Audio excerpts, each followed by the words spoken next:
మనతో పాటు CET senior journalist Vanaja గారు ఒకసారి మాట్లాడే ప్రయత్నం చేద్దాం. చెప్పండి మేడం, ఈ సిజేపీ ప్రొటెస్ట్ మద్దతుదారులు ఢిల్లీలో లాఠీ చార్జ్ ఇదంతా ఎట్లా చూస్తారు? ఫైనల్ గా ప్రజలు ఒక డెమోక్రటిక్ రైట్ ని ఎక్సర్సైజ్ చేయటం అవసరం అనేది అర్థం చేసుకున్నారు. ఎస్పెషల్లీ యూత్ అర్థం చేసుకున్నారు. యూత్ రోడ్ల మీదకి రావటం అనేది చాలా కీలకమైంది, అవసరమైంది కూడా. మీరు చూస్తే ప్రపంచవ్యాప్తంగా ప్రతి మార్పు కూడా యువకుల వల్లే వచ్చింది. యువత ఉద్యమాల్లోకి వస్తే తప్ప ఏదైనా కూడా మారదు. ఒక పరిస్థితి మారాలంటే భారతదేశంలో గత 10-12 సంవత్సరాలుగా విపరీతమైన అసమర్థత. మీరు చూడండి, ప్రతి డిపార్ట్మెంట్ ఫెయిల్ అయింది. కేవలం ఒక నీట్ పరీక్షకు సంబంధించింది కాదు, మీరు ప్రతి పరీక్ష ఒక స్కామ్ కింద మారింది. ప్రతి పరీక్ష లీక్ అయిపోతుంది. ఎడ్యుకేషన్ డిపార్ట్మెంట్ అట్లాగే ఉంది. తర్వాత ఎకనామిక్స్ అట్లాగే ఉన్నాయి. విపరీతమైన నిరుద్యోగం పెరిగిపోయింది దేశంలో. ఆర్థిక పరిస్థితి దిగజారిపోయింది.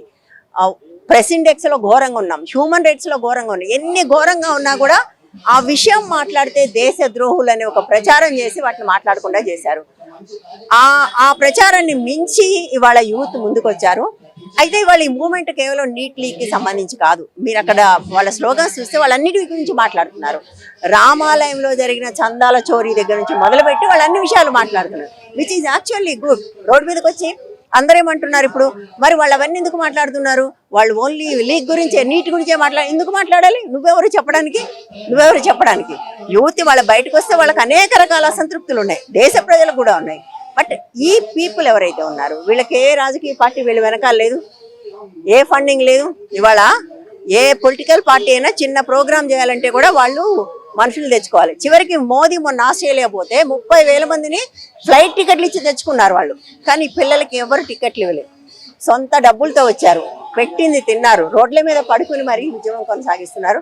ఐ థింక్ ఒక గొప్ప మార్పుకి ఇక్కడ ఒక నాంది పడిందని నేను అనుకుంటున్నాను.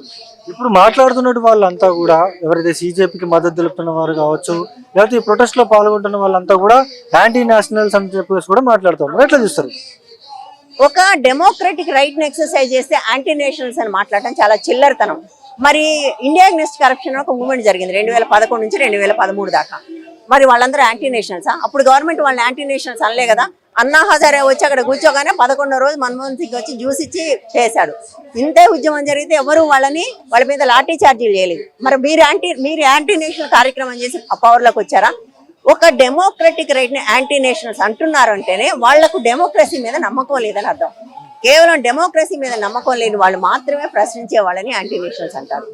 ఫైనల్ గా అసలు ఏం చెప్పదలుచుకున్నారు ఈ జెన్జీ యూత్ కి, వీళ్ళందరికీ మీరు ఏం చెప్పదలుచుకున్నారు? మీరు దేశానికి సంబంధించిన బాధ్యత తీసుకోవడం మొదలు పెట్టారు. ఈ దేశం మీది. ఎందుకంటే ఇప్పుడు మీరు పౌరులు, రాబోయే తరానికి కూడా మీరే పౌరులు. పైగా భారతదేశం ప్రపంచంలోనే అత్యధిక యువకులు కలిగిన దేశం. సో ఈ దేశాన్ని మీ చేతుల్లో ఉంచుకోండి.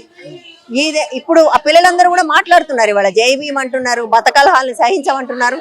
Yes, this is the India. ఈ ఇండియాను నిర్మించే బాధ్యత మీ చేతుల్లో ఉంది.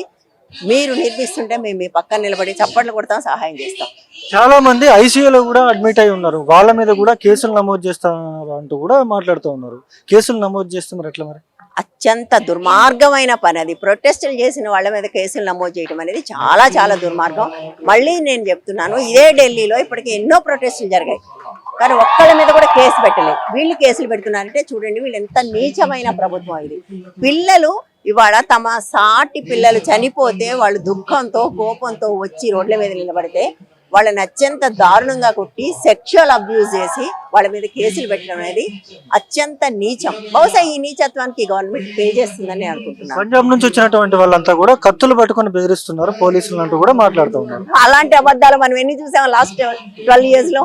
మీరు ఎవరో పిల్లలు ఒకళ్ళిద్దరు ఎదురు తిరిగి రాళ్ళేస్తే రోజంతా అవే చూపించారు.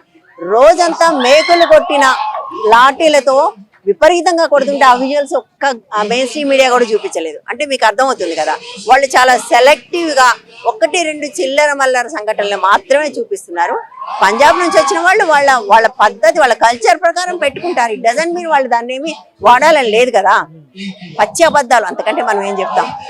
అది చూస్తున్నాం కదా, ఖచ్చితంగా కూడా ఇప్పుడు బీజేపీ పార్టీకి మద్దతు ఇచ్చినటువంటి వాళ్ళందరూ కూడా యాంటీ నేషనల్స్ కాదు. త్వరలో ప్రభుత్వం మారుతుంది, మార్పు మొదలైంది, ఈ మార్పు దిశగా ముందుకు వెళ్తారంటూ కూడా ఇక్కడ వచ్చినటువంటి సీనియర్ జర్నలిస్టులు కూడా చెప్తున్న పరిస్థితి అయితే ఇక్కడ ఉంది. ఇది ఇక్కడ ఉన్న పరిస్థితి. Video journalist Sasikanth, Sunny Mic TV, Hyderabad.